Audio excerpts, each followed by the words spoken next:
मिरज तालुक्यातील इनामधामणी या गावातील ग्रामस्थांनी शिरोळ तालुक्यातील नांदणी गावातील मठातील माधुरी हत्तीणीची अंबानी यांनी गुजरात येथील जामनगरमध्ये वनतारा या जंगलामध्ये नेल्याने त्याचा निषेध करत अंबानीच्या उत्पादन होणाऱ्या सर्व वस्तू न वापरण्याचा निर्णय आज घेण्यात आला आहे। शिरोळ तालुक्यातील नांदणी गावातील माधुरी हत्तीणीचा पेटा या वन्यप्राणी संस्थांनी हत्तीचे चांगल्या प्रकारे संगोपन केले जात नसल्याचा आरोप करत अंबानी यांच्या गुजरातमधील जामनगर येथील वनतारा या जंगलामध्ये नेण्यात आले।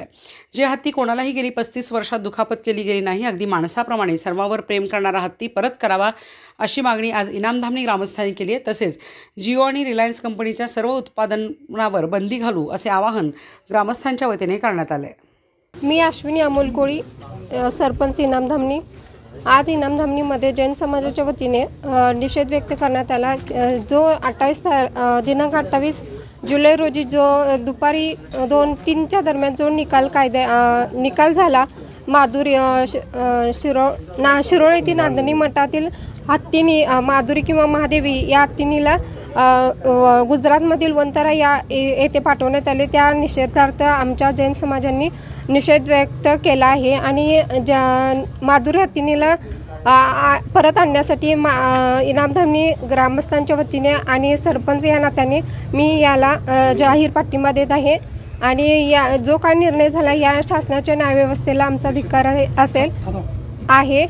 नमस्कार, मी सुहास पाटील इनामधामणी गावचा रहिवासी असून आज आपण जो प्रकार बघडलेला आहे, सगळ्यांनी न्यूज मीडिया वर्तमानपत्रात जी चर्चा सुरू आहे की महादेवी नंदी जे जैन समाजाचं प्रतीक असणारा हत्ती पेटा या जी वारणी मित्र संघटना आहे त्यांना हाताशी धरून उद्योगपतीच्या मुलाने एक मोठं जामनगरला वनतारासारखं प्राणी संग्रहालय केलेलं आहे, त्या ठिकाणी नेलेलं आहे। ह्या घटनेचा सर्व समाजामार्फत निषेध करताना आमच्या सर्व समाजाची जैन बांधवासह इच्छा एकच आहे की तो जैन धर्माचं प्रतीक आहे तो परत मिळाला पाहिजे हत्ती। त्यासाठी अंबानींच्या विविध जे काही संस्था आहेत त्याच्यावर बहिष्कार टाकण्याचं काम विविध वेगवेगळ्या संघटनांनी विविध भागातल्या लोकांनी केलेलं आहे, त्याला आमचा पाठिंबा राहील। हत्ती परत येण्यासाठी या महाराष्ट्राचे लाडके मुख्यमंत्री म्हणून ज्यांचं नाव आहे ते देवेंद्र फडणवीस साहेब यांनी प्रशासनाच्या आड जे काही उद्योग चाललेले आहेत त्याची तात्काळ दखल घेऊन हा हत्ती जैन समाज बांधवांना समस्त जैन समाजाच्या भावना ज्या दुखवल्या आहेत त्या दुखवलेल्या बांधवांची दुरुस्ती होण्याकरिता परत द्यावा ही विनंती।